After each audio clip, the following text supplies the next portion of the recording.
Cox's Bazar BIWTA ঘাট থেকে জাহাজে এই নীল জলরাশি অতিক্রম করে প্রবালদ্বীপ সেন্ট মার্টিনে যাত্রা শুরু হয়েছে। আমরা যেটি দেখতে পাচ্ছি সেটি হচ্ছে এই যে কেয়ারে ক্রুজ অ্যান্ড ডাইং এই জাহাজে শত শত যাত্রী পর্যটক সেন্ট মার্টিনের উদ্দেশ্যে রওনা করছে। আমরা সেই জাহাজে রয়েছি। এই জাহাজের যে ব্যবস্থাপনা এবং সেন্ট মার্টিনে পর্যটকদের জন্য কি ব্যবস্থা রয়েছে এবং এই পর্যটকদের নিরাপত্তার জন্য আমরা একজন পুলিশ সদস্যের সাথে কথা বলবো। আমাদেরকে আপনি একটু জানাবেন যে জাহাজ সহ এবং ট্যুরিস্টদের নিরাপত্তার জন্য আপনারা কি কি ব্যবস্থা গ্রহণ করেছেন? আজকে গত 12/2025 তারিখ আমার কক্সবাজার রিজিয়ন হতে ডিউটি দেওয়া হয়েছে ননিয়াছড়া থেকে সেন্ট মার্টিন এবং সেন্ট মার্টিন থেকে Nuniyachhara MB Keari cruise and dine এই জাহাজে। তো প্রথমে আমরা যখন পর্যটকরা উঠে তাদেরকে আমরা নির্দেশনা দেওয়া হয়েছে, বিশেষ করে পরিবেশ অধিদপ্তর থেকে যে 12টি বিধিনিষেধ আছে সে ব্যাপারে খুব গুরুত্ব দেওয়া হয়েছে। এই গুরুত্ব দেওয়ার জন্য আমরা যেগুলো বিশেষ নির্দেশনা, যেমন বোতল যেন সমুদ্রে না ফেলে, পাখিদেরকে যেন কেউ ডিস্টার্ব না করে বিভিন্ন চিজ বা কোনো কিছু দিয়ে, জাহাজে যে রেলিংয়ে ঘেঁষে না চলে, ধূমপান যেন না করে, অন্য কারো যেন ক্ষতি না করে, সেই বিষয়ে আমরা এই জাহাজে উঠে নাবিকদের সহায়তায় এবং আমরা আইন শৃঙ্খলা রক্ষা বাহিনী চেষ্টা করছি তাদেরকে বোঝাতে, বিশেষ করে পর্যটকদেরকে বোঝাবার জন্য। আমরা এখন একটু জানতে চাইব এই জাহাজের যিনি ক্যাপ্টেন রয়েছেন ক্যাপ্টেন মামুনের সাথে কথা বলবো। তার কাছ থেকে জানতে চাইব আপনাদের এই যে Saint Martin Cox's Bazar Saint Martin যে নৌ রুট, এই নৌ রুটের যাত্রাকালে আপনাদের এই যে নৌপথে কি কি সমস্যার সম্মুখীন হতে হয় এবং পর্যটকদের সেবার জন্য আপনারা কি কি ব্যবস্থা রেখেছেন? জি, ধন্যবাদ। আমাদের কক্সবাজার থেকে সেন্ট মার্টিন নৌ রুটে বিশেষ করে আমাদের চ্যানেলের নব্যতা, বিভিন্ন জায়গায় পানি কম দেখা যায়। আমরা জোয়ার ভাটা মেনটেন করে আমাদের জাহাজ চালাতে হয়। তখন দেখা যায় জোয়ার ভাটা মেনটেন করার সময় যাত্রীদের টিকিটের যে নির্দিষ্ট টাইম, সেই টাইম শিডিউল আমরা ঠিক রাখতে পারি না জোয়ার ভাটার কারণে। টাইম অনেক সময় আগে হয়ে যায় জাহাজ ছাড়া, কিন্তু যাত্রী এসে পরে, অনেক সময় পরে হয়ে যায় যাত্রী আগে এসে বিড়ম্বনা জাহাজে বিশৃঙ্খলা করে যে আপনার টাইম নিয়ে জাহাজ ছাড়া না কেন। কিন্তু আমরা যে চ্যানেলের যে নব্যতা সংকট ওরা তো যাত্রীরা বুঝে না, তখন আমরা ওনাদেরকে বোঝাতে অনেক কষ্ট হয়, দেখা যায় একটা বিশৃঙ্খলা সৃষ্টি হয়। আর বিশেষ করে চ্যানেলে প্রচুর পরিমাণ জালের কারণে আমরা রাত্রিবেলা দিনের বেলা ঘন কুয়ার সময় দেখা যায় জাল দুর্ঘটনা ঘটে, পপুলারে জাল ফেসায়। তো এটা নিয়ে একটা ঝামেলা করতে হয়। এই বিষয়ে আমরা নৌবাহিনী এবং জেলা প্রশাসকের বরাবর, ফটো অফিসার বরাবর আমরা লিখিত দরখাস্ত দিয়েছি। এখনও কোনো কার্যকরী কোনো আশার সুফল আমরা পাইনি।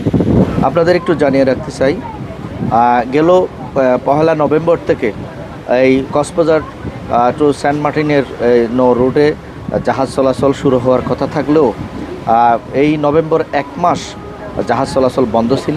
মূলত পর্যটকরা নিরুৎসাহিত ছিল যে রাত্রি যাপনের নিষেধাজ্ঞা ছিল, সেই কারণেই মূলত নভেম্বর মাস সরকারি অনুমোদন থাকলেও বন্ধ ছিল।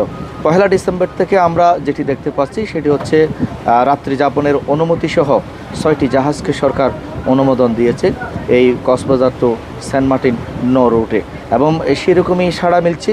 পর্যটকরা খুব আনন্দ উপভোগ করছে।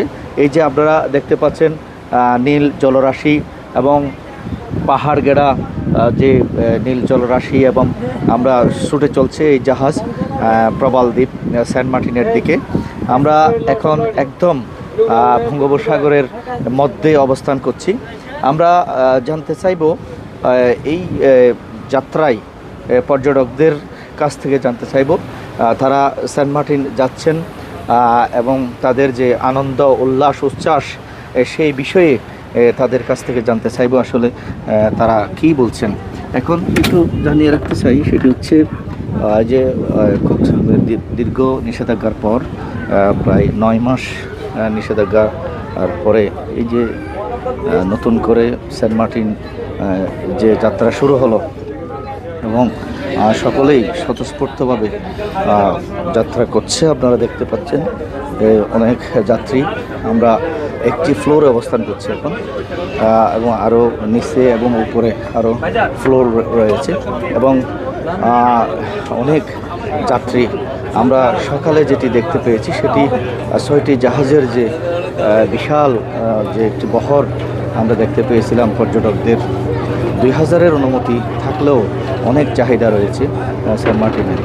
আমরা এখন একজন পর্যটকের কাছে জানতে চাইব আমাদের এই যে যাত্রা কালে যার কথা বলবো, একটু যদি জানাতেন এই যে জাহাজে করে আপনি সেন্ট মার্টিন যাচ্ছেন, এটি কি প্রথম? না, আসলে এর আগেও যাওয়া হয়েছে, কিন্তু তখন তো নিষেধাজ্ঞা ছিল না। গত বেশ কিছুদিন ধরে যেহেতু নিষেধাজ্ঞা ছিল, প্রায় দীর্ঘ 10 মাস পরে 2 মাসের জন্য সেন্ট মার্টিনটা চালু হয়েছে। আপনারা জানেন যে আসলে সেন্ট মার্টিন হচ্ছে বাংলাদেশের অন্যতম দর্শনীয় একটি স্থান, আর আমরা এই সুযোগটা ভ্রমণ পিপাসুরা হারাতে চাই না। তো সারা বছর অধিক আগ্রহ শেষ করে আমরা সমুদ্র পথে সেন্ট মার্টিনে যাচ্ছি, এর জন্য আমরা খুবই আনন্দিত। সাথে কি আর কেউ আছে? হ্যাঁ, আমার সঙ্গে আমার কলিগেরা আছেন। আমরা সবাই ঢাকা থেকে এসেছি, সারা রাত জার্নি করে এসেছি, এজন্য অনেকেই অনেক টায়ার্ড আছেন। তো আর আসলে এটা সরকারকে বলবো যেন ওনাদের এই পদক্ষেপটা আসলে বজায় থাকে, তাহলে ভ্রমণ পিপাসুরা এখান থেকে ভ্রমণ করতে পারবে। পাশাপাশি এই যাদের জীবন জীবিকা অনেকের এটা নির্বাহ করে থাকে এই সেন্ট মার্টিন কেন্দ্রিক বা কক্সবাজার কেন্দ্রিক ভ্রমণ পিপাসুদের উপরই। তো সেক্ষেত্রে সরকার যদি এখানে নিরাপত্তা ব্যবস্থা বা জাহাজ কর্তৃপক্ষ যদি আরও সচেতন হয়, তাহলে ভ্রমণ পিপাসুরা অবশ্যই উপকৃত হবে। আর বাংলাদেশের সবচেয়ে বড় সমুদ্র সৈকত কক্সবাজার, এটা সৌন্দর্য থেকেও আমরা বঞ্চিত হতে চাই না। এবং সেন্ট মার্টিনের মতো একটা দ্বীপ, যেটা আমাদের সম্পদ বা আমাদের গর্ব, অনেকেই বলে থাকেন যে এটা নাকি বিদেশিদের কাছে বিক্রি হয়ে গেছে।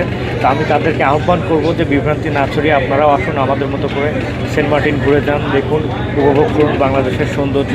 এবং সরকারকে ধন্যবাদ জানাচ্ছি, জাহাজ কর্তৃপক্ষকে ধন্যবাদ জানাচ্ছি, এবং আপনাদেরকেও ধন্যবাদ জানাচ্ছি আমাদের সঙ্গে থাকার জন্য। যেমনটি জানাচ্ছিলাম, এইভাবেই মূলত কক্সবাজার থেকে সেন্ট মার্টিন নৌ রোডে জাহাজ সেই সকাল 6টা থেকে 7টার মধ্যে সেন্ট মার্টিনের উদ্দেশ্যে রওনা হয়ে দুপুর 1টা-2টার মধ্যে সেন্ট মার্টিন পৌঁছে যায় এবং ঠিক আবার বিকাল 3টায় সেই জাহাজগুলো কক্সবাজারের উদ্দেশ্যে ফিরে আসে। এভাবেই পর্যটকরা কক্সবাজার থেকে সেন্ট মার্টিন যাচ্ছে। সেন্ট মার্টিনের সেই সৌন্দর্য, প্রবাল দ্বীপ, নীল জলরাশি উপভোগ করছে। আমরা যেমনটি জানতে পেরেছি পর্যটকদের কাছ থেকে, তারা খুবই আনন্দ উপভোগ করছে এবং তারা খুবই এক্সাইটেড এবং তারা এই সৌন্দর্যকে উপভোগ করার জন্য তারা উদ্গ্রীব হয়ে আছে, তেমনটি তারা আমাদেরকে জানিয়েছেন। এই ছিল আমার কাছে কক্সবাজার থেকে সেন্ট মার্টিন যাত্রাপথের সর্বশেষ অবস্থা।